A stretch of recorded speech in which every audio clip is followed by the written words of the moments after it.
Okay guys, so we are back with the third lesson. This one is only going to be on my phone. The only reason is because it's about suppliers and I don't really think I need to show you anything physical. Therefore, I thought it was easier just to kind of do something on the phone and kind of get it smashed out that way.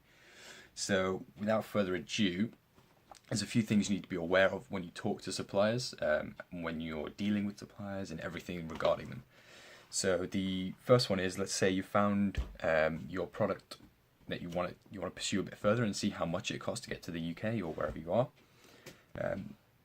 There is going to be some room for negotiation on the price, but if you only contact one supplier and they get back to you and say, oh, it's £13 per unit, or they always talk in dollars, so $13 per unit, and you go, oh, could I have for, maybe we could do like $11 a unit. If you don't have any other products, or if you have only contacted one supplier, you don't really have any idea what the range is. That $13 he just gave you could have been the best price, and you should be snapping it up. And to ask for 11 is going to be, stupid. So if you message at least 3 or 4 suppliers, you will be able to get a nice range of what the kind of market cost is.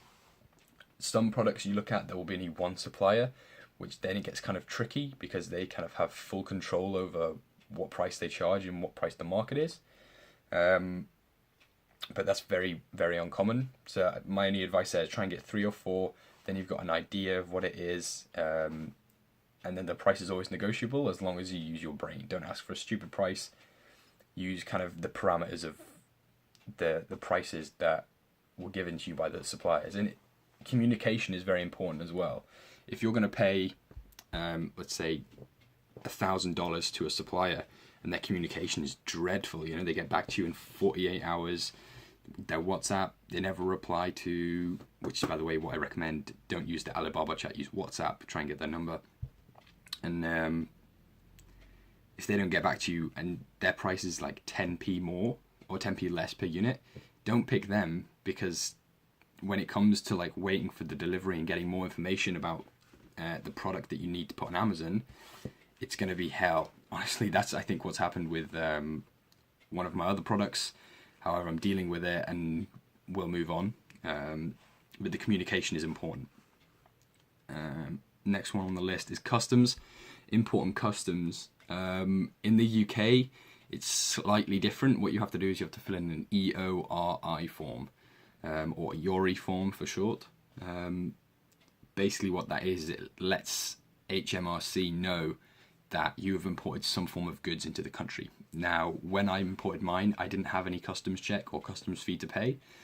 And I've imported a couple of other ones as well, and they didn't have anything on them. Whether or not it's because only a certain percentage of them get checked, or it was below a certain threshold it didn't get checked, I don't know. But I know that the import duty on us in the UK is 5%, so I did always have that aside just in case it does get checked. And that's 5% on the cost of the goods, not including shipping. So if it cost me $500 for the goods, $500 for the shipping, it's 5% on the $500, which isn't too much anyway. So it doesn't really affect it too much. But just keep it aside just in case.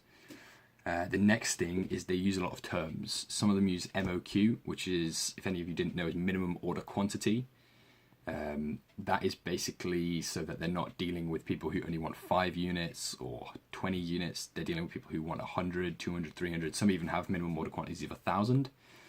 You will find a lot of packaging, like boxes, will have minimum order quantities of about 500 to 1,000, which is okay. You can sometimes negotiate a higher price per unit and only get 300. Which is what I've done on a couple of mine. You can also, if you need packaging for your product, you don't have to go to a packaging supplier on Alibaba. So if I typed in 20 centimeter by 20 centimeter boxes, I could source the packaging myself and have them then send it to the supplier. But what I find out to be cheaper and a lot less stress is to do it directly through my supplier for the actual product. If I just say I need boxes, they kind of know what size. They probably have a set supplier that they go to, and then they give you a price per unit then. So that's that one. The last one is sea shipping.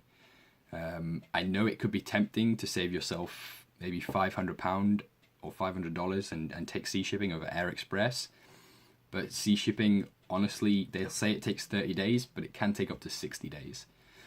And with the nature of Amazon and how quickly you have to react to something, it's really not worth it.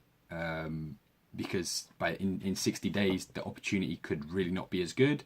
It could be a lot more competitive. More people could have found it, and a lot of people will choose Air Express just because it's faster. Air Express takes 7 days. So that's what I've done with my reorder.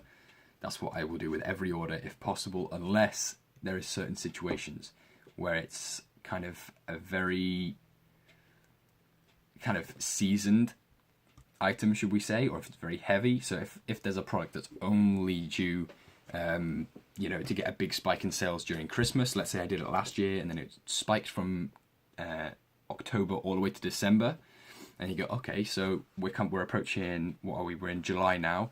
When we're in August, I'll contact the supplier again. We'll do sea shipping. Then it should be in the UK by November or October, by which point the sales should spike and we're good. So as long as you can preempt when a product is going to become more popular, then it's absolutely fine to use sea shipping. But if it's one that you're only just getting started with and the opportunity is live right now, take Air Express all the way, because not worth the hassle of having to wait. And I believe that is everything. The last thing, Express. Express also comes with door-to-door. What that means is, I'm not sure if this is why I haven't had any customs duty, but it goes from the Chinese supplier's door all the way to Amazon's door.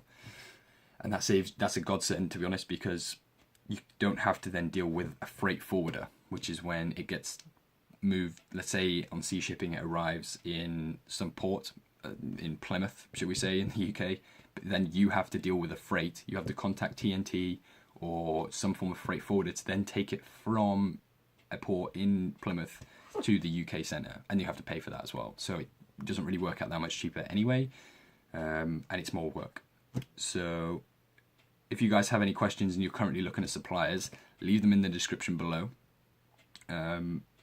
Leave a like rating if you enjoyed the video. If there's honestly any questions, reach out to me. I'm loving the interaction so far between some of the people in the comments. And aside from that, guys, keep up the product research. Let me know how it's going, and see you in the next video. Peace, guys.